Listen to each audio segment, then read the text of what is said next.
नमस्कार दोस्तों, मैं राजकुमार मौर्य प्रखर इंडिया यूट्यूब मंच पे आपका स्वागत है। बहुत बड़ी खबर आ चुकी है उत्तर प्रदेश की राजनीति से। उत्तर प्रदेश में 2027 में विधानसभा का चुनाव है।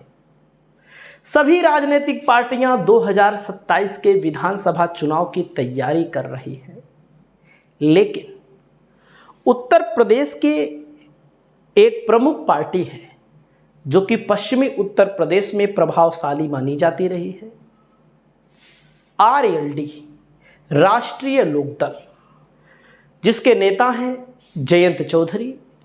2022 में समाजवादी पार्टी के साथ मिलकर चुनाव लड़े, बहुत अच्छी सफलता नहीं मिली, लेकिन पश्चिमी उत्तर प्रदेश के दोबारा नेता स्थापित हो गए, क्योंकि जब 2017 में बीजेपी की लहर चली थी तो इनका सूफड़ा साफ हो गया था।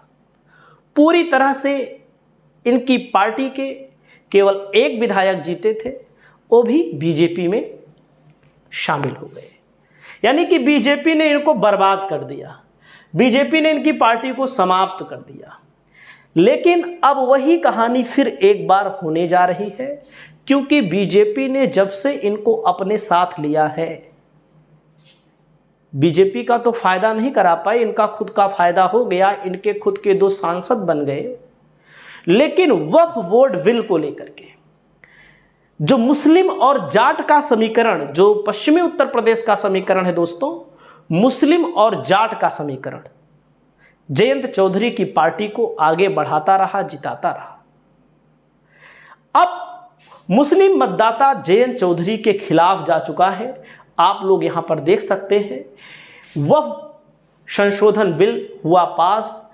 आरएलडी नेता ने 200 समर्थकों के साथ दिया इस्तीफा और बोला जयंत चौधरी अपने रास्ते से भटक चुके हैं, क्योंकि इनकी पार्टी मूलतः जाट और मुस्लिम की पार्टी कही जाती रही है और इनका सफाया 2017 में हो चुका था। 2022 में समाजवादी पार्टी के साथ चुनाव लड़े, कुछ नहीं कर पाए। 8 विधायक जीते, लेकिन ज़्यादा प्रभाव नहीं डाल सके, क्योंकि इनका बोर्ड बीजेपी ने हिंदुत्व की पॉलिटिक्स से अपनी तरफ पूरा का पूरा आकर्षित कर लिया। तो दोस्तों, इनकी पार्टी में बगावत हो चुकी है और इनकी पार्टी में जो बगावत हुई है, उसके अलावा यहाँ पर जो खबर है दोस्तों, मैं आपको बताना चाहता हूँ, आरएलडी भाजपा के लिए अब सिरदर्द बन चुकी है, क्योंकि आरएलडी ने बीजेपी का फायदा नहीं कराया लोकसभा के चुनाव में। इसी कारण भारतीय जनता पार्टी का बड़े पैमाने पर नुकसान हो गया। मैं आपको दिखाना चाहता हूं कि आरएलडी का जो प्रभाव क्षेत्र माना जाता है, उन क्षेत्रों में आरएलडी की स्थिति बेहद कमजोर हो चुकी है। अब यहां पर आप देख सकते हैं दोस्तों, अब इनकी सीटें कम होंगी। जैसे समाजवादी पार्टी के साथ मिलकर आरएलडी 33 सीटों पर चुनाव लड़ी थी, लेकिन अब इनको 33 सीट नहीं मिलने वाली हैं। इनको मुश्किल से 10 से 15 सीटों के अंदर भारतीय जनता पार्टी निपटाने वाली है। कैसे? आप सबको पता है भाई, एक लोकसभा के अंदर 5 विधानसभा सीटें, मुश्किल से इनकी हिस्सेदारी में 10 आएंगे, नहीं तो 12 आएंगे, नहीं तो 2 और बढ़ा दीजिए। 14-15 सीटों से ज़्यादा मिलेंगी नहीं। जब 14-15 सीटों से ज़्यादा मिलेंगे नहीं, तो 80% का स्ट्राइक रेट तो हो नहीं सकता। जाहिर सी बात है, लोकसभा का चुनाव अलग था, विधानसभा का चुनाव अलग होगा, तो इनका स्ट्राइक रेट बहुत होगा। जब की बार 24% था, अब की बार 50% रहेगा, इससे ज़्यादा थोड़ी हो सकता है। तो भारतीय जनता पार्टी अब इनकी दावेदारी जो मीरापुर में है, यहाँ तो लड़ा सकती है। थाना भवन, शामली, बुड़ाना, पुरकाजी, सादाबाद और सिवाल खास, छपरौली, यहाँ पर तो इनकी दावेदारी है ही। इसके अलावा अन्य विधानसभा क्षेत्रों में भी इनके दावेदारी।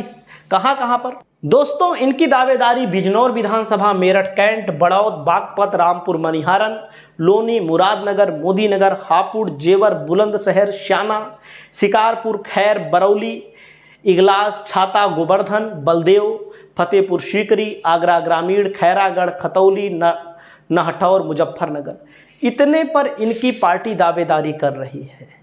लेकिन भारतीय जनता पार्टी की तरफ से जो खबरें आ रही हैं, भारतीय जनता पार्टी इन लोगों को इतनी सीटें नहीं देने वाली है। एक तरफ इस्तीफों की झड़ी लगी हुई है, दूसरी तरफ बीजेपी ने भी इनको फंसा दिया है। आपको क्या लगता है, इनको कितनी सीट मिलनी चाहिए? कमेंट करके जरूर बताइए।